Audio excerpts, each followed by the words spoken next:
I'm going to give you 4 simple steps to implement into your life as of today and tomorrow that will make a significant difference in reducing your risk of cancers, preventing the initiation, the growth, the spread, and also, by the way, helping with treatment if you already have cancer. Now, this isn't any miracle. This is published in all the scientific journals, which I always put some references down below, but I use about 50 or 60 on each of these presentations, so I'll only put 3 or 4 so you don't get overwhelmed. But there are lots and lots of steps you can do. Unfortunately, most of them rely on you giving up something. So giving up alcohol, and a lot of people don't do that. Giving up smoking, a lot of people don't do that.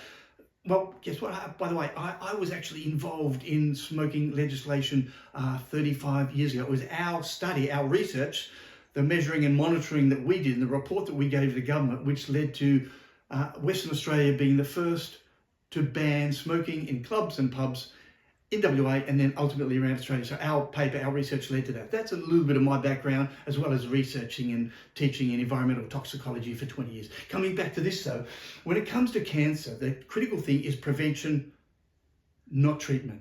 Prevention, not treatment. Why prevention? Prevention is about 100 times more powerful than treatment. And in many cases, the treatments are pretty ineffective, as you would all know from people who have suffered from, in some cases, the side effects of treatment. That's not saying they're not effective, but some aren't. Coming back to here, there is no 100% guarantee you're not going to get cancer. I can't guarantee that because, look, 40, 50, 30, 20 years ago, I led a pretty, not as good a life as I am now. So I'm trying to work on overcoming the cancers. Cancers, by the way, don't occur just as a result of what you did yesterday, the week before, the month before, the year before. In fact, the vast majority, not all, but the vast majority have been in your system for 10 years, 20 years, even 30 years. So it's that exposure to a sunburn, in my case, 30, 40, 50 years ago, 60 years ago, when we used to sunbake all the time, which may lead to a melanoma forming. So what am I doing now? Well, I get out in the sun, of course. I don't sunburn, but what I do is take extra precautions out there in terms of what I know will affect the various cancers that may be growing in my body. And they do grow. And the whole thing about this is your body is able to adapt to these, find them, identify and eliminate them in a healthy state. So that brings me to some of the major conditions that are driving cancers that we all know of. And it's important to understand that. First of all, it's immune function. Your immune system is the one that seeks and destroys or puts pressure the other way, leading to something called inflammation. You end up with oxidation. Sunlight, by the way, is oxidation. It leads to the redness, which is inflammation. And of course, that can lead to lots of other conditions, as well as cancers, metabolic syndrome and so on. So inflammation, oxidation, driving forces. Mitochondrial dysfunction is linked to cancers. We now know. The powerhouse of the cell. Everyone thinks it's just DNA, your DNA is damaged. We actually now know that it's more likely to be your mitochondrial DNA that is damaged. And in studies where they've taken the mitochondrial DNA out of the mitochondria and put it into other cells, they actually develop the cancer. So we may be going partly down the wrong track for the last 50 years. And I'm learning a lot of that right now. So mitochondrial dysfunction, and of course something linked with virtually every cancer that I can find is gut dysbiosis, because that leads to this, and this, and they're all linked together, which is why I'm going to give you this great picture of 4 simple strategies that you can use to dramatically reduce your risk. And it comes down to 4 things I put up. Now there's, again, lots of things, and you'll see I've got videos on all of these. I've got lots of YouTube videos on melatonin and flaxseed. I've got one or two on soursop, on physical activity. And in those, I link them to the cancers. But I want to show you, and the other health conditions that are killing you. Bear in mind that cancer rates are going up and up and up and up and up. And as I've already highlighted, we have a bit of a medical system that is reactionary. They tend to treat you when you've got the cancer, and they do very little in terms of prevention. They'll say, don't smoke and don't eat too much and don't do all these things. But they don't tell you the lots of little secrets out there that are available in the scientific studies, because they're probably not reading them either. So coming back to this, my first one, without doubt, is melatonin. Melatonin, yes, it's the 5%. 5% for sleep, 95% for protecting your whole body, and lots of videos on that. And I've made up this little chart. And so when we look at melatonin, and these are studies done on primarily cell studies, rat studies, mice studies, and occasionally human studies.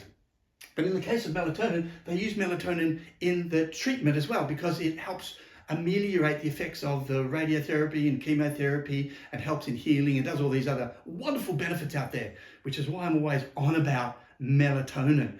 And the only reason I cannot understand why we don't have melatonin readily available in every other country in the world other than the US, where you can go buy it at a corner shops, for example. Well, in these countries, I just believe it's the drug industry that controls the regulation of melatonin, unfortunately.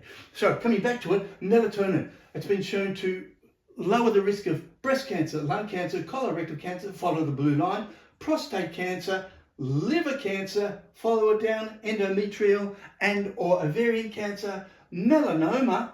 Lots and lots of research on melatonin and its benefits in preventing and in treating melanoma, the deadly form of skin cancer. And right down here, pancreatic cancer as well. So you can see it's linked with virtually all bar one of these cancers. So hence why I take melatonin every day, yes, and night. Why? Because at night, during the day, it doesn't make me sleepy. It actually works helping prevent all of those things. And at night time, it helps me get to sleep. I'll watch my other videos on melatonin and it explains a lot about it. So melatonin. Then there's another one called soursop. And I came across, last year, I came across a lot of people over in Asia who were taking soursop. So I got some, I tried some, and then I went and did the studies on it. I've got another video on it that explains the benefits in cancer. And of course, it doesn't always go on all of my videos because they get censored, unfortunately. But I always come from the scientific studies. And the soursop, again, they're done on cell studies, they're done on rats and mice, and they're all showing incredibly positive results. But of course, you can't go into a hospital and say, oh, I want some soursop. They wouldn't even know what you're talking about because it hasn't been double-blind, placebo-controlled, studied, tested, for the very simple reason, who's going to put up $1 million to test something you can actually get from a shop for $5? $5, by the way, is a couple of months' supply. So I drink it every day as a tea. These are the things I do every day. I take melatonin a couple of times a day, and I have soursop. 2 cups of it, second thing in the morning. As soon as I have my green tea, which by the way is another very, very positive one in reducing cancer risk, I have 2 cups of soursop. And so soursop here, it's a black line, benefits in pancreatic cancer, melanoma, endometrial and ovarian, liver cancer, prostate cancer, and we're going up colorectal, lung and breast. So you can see we've just about covered all of these cancers. Now, the benefits may only be 10 or 20%. But at the bottom line, what we're after is adding these 10 or 20% to the other things we're doing well in our life to reduce that risk of cancer, to build up the immune system, to get your mitochondria functioning, to lower the inflammation, to lower the oxidation and improve gut health. Whereas if you take some of the medical systems, they will actually knock out these on the process of trying to cure a cancer. Coming back here, then we go to flaxseed, and I've got a half a dozen videos, more than a half a dozen videos, just on the benefits of flaxseed. If you're not taking it, you really need to head down to the store, $4 or $5 for a kilo of it. Grind it up and sprinkle it 30 grams a day. All the studies on humans, not the cancer ones, but all the studies on human with metabolic syndrome and diabetes and high blood pressure, that it shows up incredibly effective for healthy aging, all use about 30 grams per day. So that's just a small handful ground up, beautiful nutty taste. And so I have flaxseed literally every single day. And oh, hold on, it's going to affect my testosterone. Sorry, it's going to affect my testosterone. No, it doesn't. In fact, it actually has been shown to improve it. At least that's what all the big animals studies show. Anyway, coming back, flaxseed has been shown effectively in breast cancer. I come across colorectal cancer, prostate cancer, follow the black line down here, endometrial and ovarian, and melanoma as well. So imagine if you're adding the flaxseed and you're adding the melatonin, just those two alone will help reduce the risk of melanoma. Wow, what a win-win situation. Now, by the way, other things like extra virgin olive oil and a Mediterranean diet help with that as well, but everyone out there is telling you to eat. Well, I'm just telling you, add these extra things on. So flaxseed has all of these benefits. And then finally, one traditional one that everybody knows about, but Rarely do they know about it in terms of cancer prevention. And I'll have a whole video just on this one, physical activity. And physical activity isn't just about moving around and getting everything. When your muscles move, they change the whole biochemistry in your body. It's like a milkshake that's been sitting there for a couple of days. Everything is settled into the layers, and physical activity is shaking it all up and getting it ready to go. And in this case, the physical activity, when you exercise your muscles, dozens, if not even hundreds of chemicals are altered around your body. Some of them are called myokines, or these are the chemical messengers from your muscles. And you produce lots of things, feel-good chemicals, calming chemicals. You produce chemicals that go around the body and stimulate the release of hormones and other transmitters, so have all these wonderful benefits. And of course, yes, there's too much exercise. If you're an elite athlete, you may be up at that too much.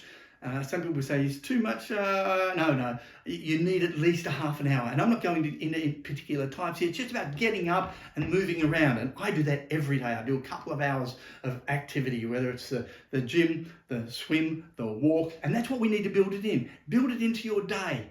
So when it comes to physical activity, it decreases pancreatic cancer. Now, pancreatic cancer is a relatively low number of deaths, but extremely dangerous. Pancreatic cancer, it has a very high rate of death associated with it. Following the blue lines down here, endometrial and ovarian, liver, stomach, going up physical activity, colorectal, go and follow the blue line up, lung, and finally breast cancer as well. So by doing these 4 activities, physical activity, absolute must. It gets everything going. Adding flaxseed, 30 grams a day.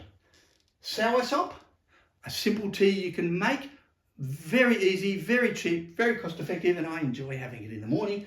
And melatonin, which I take a couple of times a day. Some days 4 or 5 or 6 or 7 times a day, depending on what I think I need on the day. And of course I take some at night time. So my message here is 4 simple strategies that you can add on to already the things you're doing, and you probably didn't know about these.